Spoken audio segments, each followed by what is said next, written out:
लाहौर के इलाके शादबाग में एक लड़का टिकटॉक बनाने के दौरान पिस्तौल से अचानक गोली चलने से जान से चला गया। मजीद जानते हैं डॉन न्यूज के नुमाइंदे वसीम रियाज से। जी वसीम, तफसीलात क्या हैं, आगाह कीजिएगा। जी देखिए, बिल्कुल शादबाग का ये इलाका है जहाँ ये अफसोसनाक वाकया पेश आया। मजान का ये रिहायशी है, 16 साल इसकी उम्र है। अब्दुल रहमान के नाम से इसकी शनाख्त की गई है।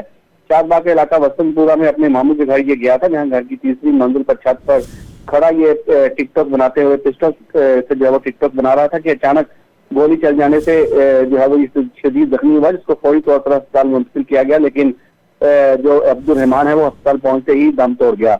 इत्तला मिलने पर पुलिस मौका पर पहुंची। पुलिस ने जायज से शवाहिद इकट्ठे करते हुए लाश को अपनी तहवील में ले लिया है। पुलिस का कहना है कि इस पर कानूनी कार्रवाई जो है वो की जा रही है। पोस्टमार्टम के लिए डेड बॉडी को मुर्दा खाना मुंतकिल किया गया है, जहाँ कानूनी कार्रवाई मुकम्मल करने के बाद लाश जो है वो गुस्सा के हवाले की जाएगी। जबकि दूसरी तरफ गुस्सा ने किसी भी किस्म की कार्रवाई करवाने से इनकार किया है। जी वसीम रियाज, तफसीलात से आपने आगाह किया, शुक्रिया।